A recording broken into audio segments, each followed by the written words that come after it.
Hey, lovely people, a pleasant evening to everybody. No, lovely people, I'm reading some books. It's like about 6 books. It's, and what I have to do is like streamline them.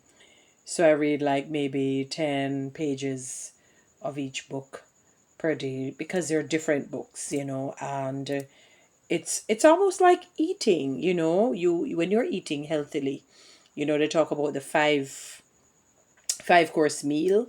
You start with what, an appetizer, then you go into maybe the vegetables, then you go into the main course, I think it is, then you perhaps get something to drink, and then you move into dessert, not dessert. They're two different words. One is the desert, that dry place, that you really rarely or little to no water would be desert, and dessert is dessert, and it is even called pronounced differently, desert versus dessert.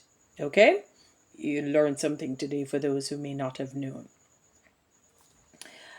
And I realize in reading all the books, it I there are a lot of things that I really don't know. The more I read, the more I realize that I don't know. And I want to address something that I want people to be a little bit understanding about, because if you really look at everything and examine life using the laws of induction, meaning you put everything together and then you deduce it, you break it down, people really don't want to harm and hurt themselves.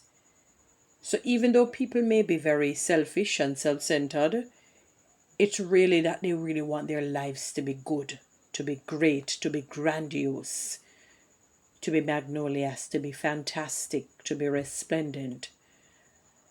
And sometimes they take corners that they should not have done, and simply because you don't know. So there are two particular books that I read, and in both books, ironically, it said, as it relates to financial management, good stewardship, that I remember one book I'm reading by Robert Kiyosaki, not Rich Dad Poor Dad, another book that he had written. And he said the millennials are angry with the baby boomers for basically, and I'm paraphrasing, destroying them financially. And he says it is what the millennials don't understand is that the baby boomers, for some of them, they did not understand financial, being thrifty, being great financially, being a guru as it relates to financial management. You cannot know. And to say to somebody, go save and invest, that is not teaching them financial literacy. Sorry, that's not teaching them financial literacy. It's almost like having a child who has never gone to school, a child who has never been taught, and say, go and pick up a book and read so that you can learn to read. That would be a ridiculous human being, somebody who is not with little to no emotional intelligence, because there are certain systematic things that you have to train that child in learning, the basic phonics, so that they can learn pronunciation, to enunciate when they see break up things in syllables. Sorry, I was thinking about the syllabus, but to break up things in syllables and knowing your vowels, knowing the consonants, so many different things. It is varied and wide, knowing the parts of speech. So it's so when you tell somebody go and save and invest, and you say, boy, they never listen to me, they made tough. No, they have to be systematically taught. That is why a lot of people are indebted. That is why a lot of people will so-called live above their means, because what they're doing now, because they don't know what to do, what they're doing, they're going now on their whims and fancies. They're going on their feelings. So they like something nice, they do the wrong thing. They probably trust it from somebody, put it on their way, knowing that they're not earning enough to take that thing on. But they want to, because they were not taught the principles and the teachings. They were not under the auspices of a great teacher or mentor as to how to manage money. They mismanage it. So sometimes somebody may even borrow some funds from you, and I'm not saying that they're correct, and they really want to pay you back. They're unable to because they're in so much debt, because they're trying to borrow from Peter to pay back Paul, then to pay back Matthew, to pay back Luke, because of the financial mess that they got themselves into. And they will say, okay, because they're in that rut and that deficit, they would have learnt their lesson. Let me tell you of this thing that I read in the book, a particular book, Total Money Makeover by Dave Ramsey, I think it is, and it's a story of a husband and a wife. They filed for bankruptcy the first time because they rack up credit card debts and whatnot. Real story, real life people. And they said, you think we would have learned our lesson, right? He said, no. So when they got back on their feet, they racked up the debts again and had to file for bankruptcy a second time. You think they would have learned a lesson? And they're saying this about themselves. They said, no. A third time they did that and had to file for bankruptcy. When a fourth time almost came, their daughter came to their aid and rescued them. And then they came across Dave Ramsey's Total Money Makeover. And they changed their lives. Because one, the bad habit was hard to die. Two, they were ignorant, meaning they lacked knowledge of how to move from mismanagement to management. People will not sabotage their lives. They will not. It's almost saying like most people will be drinking something poisonous for breakfast, lunch, and for dinner, and saying that they're trying to live a healthy life. Most people will not do that to themselves. Most people will try in their minds to see how best they can take care of themselves. So you beating down and say, go save, go invest. No, that's not teaching them.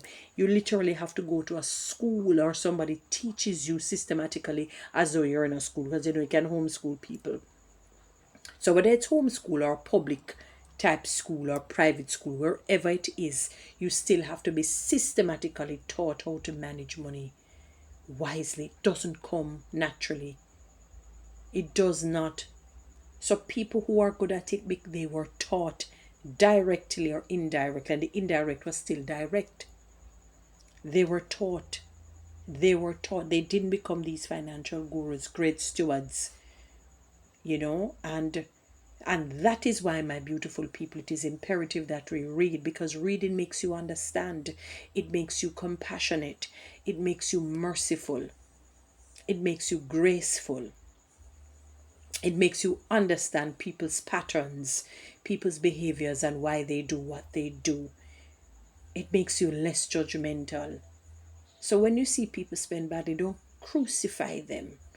If you are good at it, teach them. It is an opportunity for you to leave a legacy. There are many people who are dying full, meaning they have not left a legacy. Nobody knows that they're brilliant. Nobody knows that they can do this to help other people. They kept it to themselves because of selfishness. So if you see somebody going down a wrong road and you're able to help them, help them. Ezekiel 33 says, the watchman talks about, you see somebody going down a wrong road and you do nothing, the blood of that person will be on your shoulder. But if you teach them and they decide not to, then the blood is off your shoulder. People don't get up and just decide that they're going to, oh yes, I'm going to spend bad because I want to destroy my life. No, that's not the case. They do it because they don't know any other. Sometimes they even think that they're doing something okay. They're saying they're treating themselves because I work hard, I need to spend hard. Not understanding it doesn't work like that. Is Ecclesiastes 11, is it? It says, put your money on foreign trade, put it many places, and put it anytime, do your seed planting right through. Don't pick a specific, because you don't know when things will grow.